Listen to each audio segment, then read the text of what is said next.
जो कि रेलवे और एसएससी एग्ज़ाम में पूछे जाते हैं।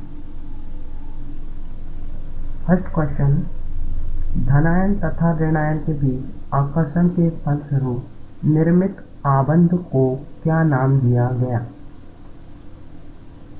तो सहसंयोजक आबंध ये नहीं हो सकता, बहु आबंध ये नहीं है। इसका सही आंसर है वैद्युत संयोजक आबंध, क्योंकि इसमें दो आयन की बात की जा रही है, तो यहाँ पर वैद्युत संयोजक आबंध होगा। नेक्स्ट क्वेश्चन, रासायनिक आवंधन का इलेक्ट्रॉनिक नियम किसने दिया? तो जो आबंध का इलेक्ट्रॉनिक नियम है, जो chemical bonding related two electrons, ये दिया है कॉसेल तथा लुईस ने। तो ये क्वेश्चन पूछा गया है प्रीवियस ईयर क्वेश्चन में। कॉसेल तथा लुईस, रासायनिक आबंध का इलेक्ट्रॉनिकी नियम। नेक्स्ट क्वेश्चन, वे इलेक्ट्रॉन जो उच्चतम मुख्य क्वांटम संख्या के इलेक्ट्रॉनिक कोश में भरे जाते हैं कहलाते हैं। तो यहाँ आप नोट करिए कि यहाँ आपको पूछा गया है उच्चतम मुख्य क्वांटम संख्या।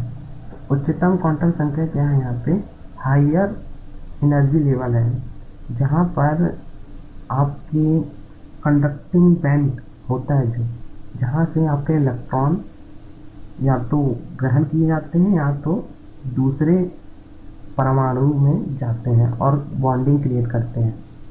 तो इनको कहा जाता है संयोजकता इलेक्ट्रॉन।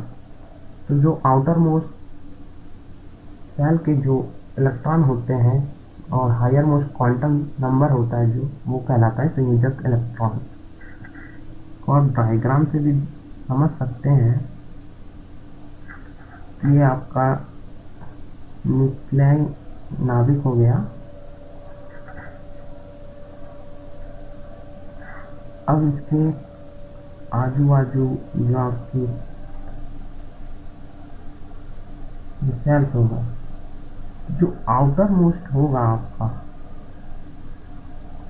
उसमें जो इलेक्ट्रॉन रहेंगे वह कहलाएंगे आपके संयोजक इलेक्ट्रॉन या संयोजकता इलेक्ट्रॉन। ये आउटर मोस्ट के रहते हैं संयोजक electron. Next question, code electron कहते हैं। इट इज क्रोड इलेक्ट्रॉन, जैसे कि अपनी पृथ्वी में क्रोड होता है, उसी तरह नाभिक के भी क्रोड होता है। तो नाभिक का क्रोड में जो इलेक्ट्रॉन किसे कहते हैं? तो आउटर मोस्ट सेल जरूरी नहीं कि भरा रहता है, कभी कभी खाली भी होता है। जैसे सोडियम में एक इलेक्ट्रॉन होता है, कंडक्शन बैंड, या जिसे हम कहते हैं संयोजकता इलेक्ट्रॉन, जिसे कहा गया अभी पिछले क्वेश्चन में हमने देखा था। तो क्रोड इलेक्ट्रॉन कौन से कहलाएंगे? वे इलेक्ट्रॉन जिसमें आपकी सेल पूरी तरह फिल हो। जैसे सोडियम देखा हमने,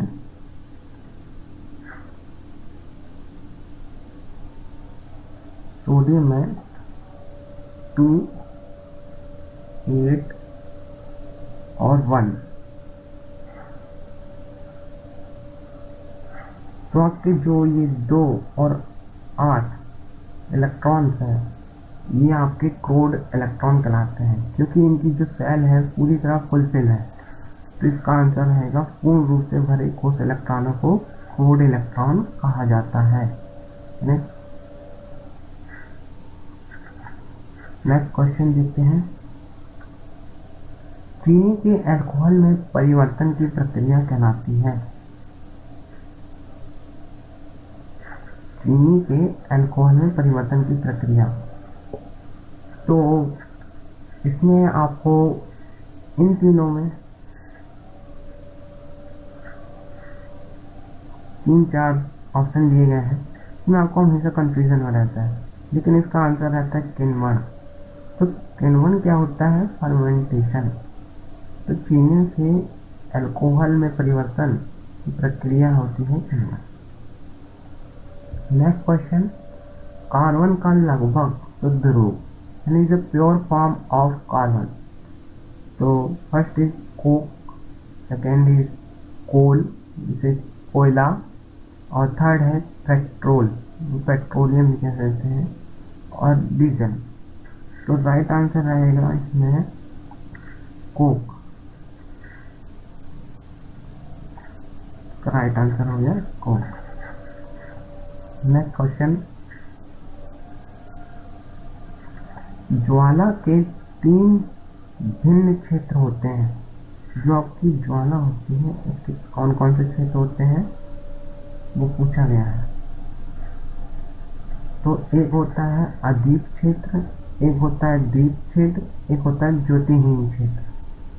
तो जो अदीप क्षेत्र होता है वहाँ पे आपका जो लाइटनिंग है वो दिखाई नहीं देती, और जो दीप्त क्षेत्र होता है उसमें आपकी ज्वाला का जो आकार है वो दिखाई देता है।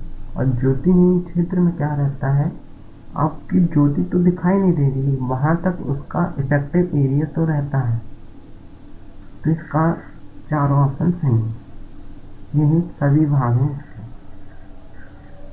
अदीप क्षेत्र, दीप क्षेत्र और ज्योतिहीन क्षेत्र।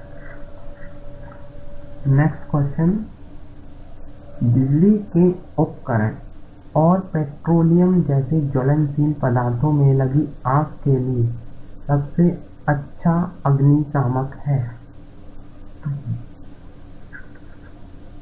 तो हीलियम, ऑक्सीजन और हाइड्रोजन, ये तीनों नहीं हो सकते, क्योंकि ऑक्सीजन जलने में सहायक होता है, हीलियम ना जलती है न जलने में सहायक होती है, और ना ही ये आपकी आग को बुझाने के लिए कारगर है। हाइड्रोजन स्वयं जलती है, यानी ऑक्सीजन की उपस्थिति में जलती है। तो सही आंसर रहेगा आपका कार्बन डाइऑक्साइड, CO2। तो CO2 क्या करती है कि यह जो ऑक्सीजन का परसेंटेज है वो डाउन होता है इसके से, और जो आपका ऑक्सीजन को डायरेक्ट संपर्क में नहीं आने देती, जिससे आग बुझ जाती है। तेल और पेट्रोलियम में आग बुझाने के लिए जल का उपयोग उचित क्यों नहीं। तो ये अगला क्वेश्चन है कि आपसे बोला गया है कि तेल और पेट्रोलियम में लगी आग को लिए आप पानी क्यों नहीं उपयोग करते, यानी जल का उपयोग यानी वाटर क्यों नहीं लेते। तो इसका राइट आंसर है कि जो वाटर और ऑयल रहता है उसमें ऑयल अपर लेयर में आ जाता है जो जलने लगता है, और पानी जलने से रोकता नहीं है, यानी इसमें डिफरेंट लेयर नहीं बन पाती है जो यानी उसको ऑक्सीजन को अवरुद्ध करे या फिर ऑक्सीजन को रोके, जिससे कि अपनी आग बुझ जाए। तो इसका आंसर रहेगा यह तेल के नीचे चला जाता है और तेल ऊपर जलता रहता है। तो पानी जो है वो तेल के नीचे चला जाता है और तेल ऊपर आ जाता है। तो 2 लेयर आप समझ सकते हैं कि जैसे ये आपका जल है,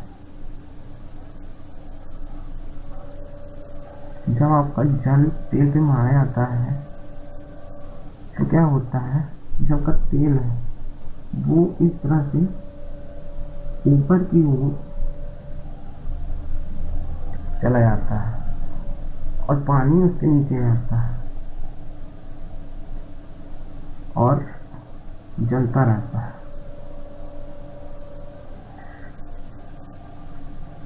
यही रीज़न है कि पेट्रोलियम और ऑयल में या तेल में पानी को उपयोग नहीं किया जाता है अग्निशामक के रूप में।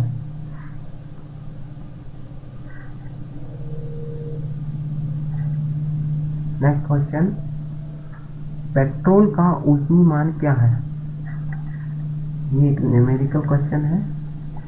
तो इसका ऊष्मीमान है 45,000 किलो जूल। इसका ऊष्मीमान उच्च होता है, लेकिन ये घरेलू यूज में इसलिए नहीं लिया जा सकता क्योंकि ये विस्फोटक होता है, इसलिए इसका उपयोग गाड़ियों के इंजनों में किया जाता है। नेक्स्ट क्वेश्चन, वह न्यूनतम ताप जिस पर कोई पदार्थ जलने लगता है कहलाता है। तो कोई भी जो मटेरियल है जब जलने लगता है तो उसको हम कहते हैं ज्वलनता। ज्वलनशील ये हो नहीं सकता। न्यूनतम ताप ये अलग अलग चीज के लिए अलग अलग डिफाइन हो सकता है। न्यूनतम ताप ये एक रीडिंग हो सकती है न्यूनतम ताप, तो सही आंसर है ज्वलनता। नेक्स्ट क्वेश्चन, रासायनिक प्रक्रम जिसमें पदार्थ ऑक्सीजन से अभिक्रिया कर ऊष्मा देता है। तो ये chemical process in which reaction with oxygen gives heat. So heat किस में मिलती है आपको? दहन में मिलती है। जैसे आप कोल को बर्न करेंगे या कोयले को जलाएंगे तो वो आपको ऊष्मा देगा। तो ऑक्सीजन के साथ जो भी रिएक्शन करेगा तो उसको हम क्या कहते हैं? दहन कहते हैं। दहन दो प्रकार का होता है, बाह्य दहन, आंतरिक दहन। जो बाह्य दहन होता है जैसे कि हम कोयले को जलाते हैं तो वो होता है बाह्य दहन, और जो हम खाना खाते हैं वो भी एक दहन की प्रक्रिया होती है, वह कहलाती है आंतरिक दहन। तो ये एक प्रकार की केमिकल प्रोसेस है। दहन एक प्रकार की केमिकल प्रोसेस है। ये क्वेश्चन आपको घुमा के भी पूछा जा सकता है। ये दहन एक प्रक्रिया है, तो यह है एक केमिकल प्रोसेस। तो इसमें ऑक्सीजन से रिएक्शन होती है और आपको ऊष्मा मिलती है। नेक्स्ट क्वेश्चन, कोयला गैस का उपयोग प्रथम बार सड़कों पर रोशनी के लिए किस स्थान पर किया गया? यानी जो कोल गैस है उसका उपयोग कहाँ पे किया गया फर्स्ट टाइम? तो ये जीके में भी पूछा जा सकता है, केमिस्ट्री में भी पूछा जा सकता है ये क्वेश्चन। तो इसका आंसर है लंदन, क्योंकि फर्स्ट जो इंडस्ट्रियल रिवॉल्यूशन होता था वो लंदन में हुआ था। औद्योगिकीकरण कहाँ हुआ था? लंदन, यानी यूके। वहाँ पर औद्योगिक क्रांति हुई थी। तो जो कोल गैस है वहाँ पर उपयोग की गई सबसे पहले, आप अंदाज़ा लगा सकते हैं। तो कोल गैस का उपयोग किसके लिए किया गया? रोशनी के लिए। तो उसका आंसर है लंदन। नेक्स्ट क्वेश्चन, एक संश्लेषित रेशा जिससे बने कपड़े आसानी से सिलवटें नहीं पड़ती। इसको आप थोड़ा कॉमन सेंस से लगा सकते हैं। न्यूक्लियोस्टार ये आपने कभी सुना नहीं। यूकैरियोटिक ये भी नहीं है। प्रोटोजामा ये भी नहीं है। आपने पॉलिएस्टर सुना होगा, पॉलीएस्टर, यह एक पॉलीमर है जो एस्टर से बना है। तो इसमें सिलवटें नहीं पड़ती। जो आपने रेशम या कॉटन होते हैं, कॉटन के कपड़े, उसमें सिलवटें पड़ जाती हैं, उनको प्रेस करना पड़ता है। लेकिन ये पॉलिएस्टर है, तो पॉलिएस्टर से जो भी कपड़े बनते हैं उनमें कोई सिलवटें नहीं पड़ती। जैसा कपड़ा है तो आप उसमें आप देखेंगे कि कोई भी सिलवटें नहीं पड़ेंगी। जबकि आपका कॉटन का कपड़ा होता है तो उसमें सिलवटें पड़ जाती हैं।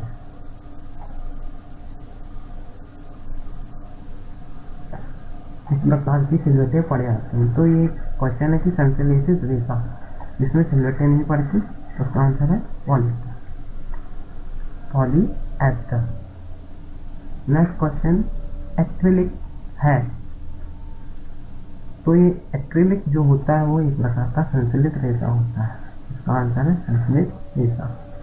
इसको आपको याद करना पड़ेगा।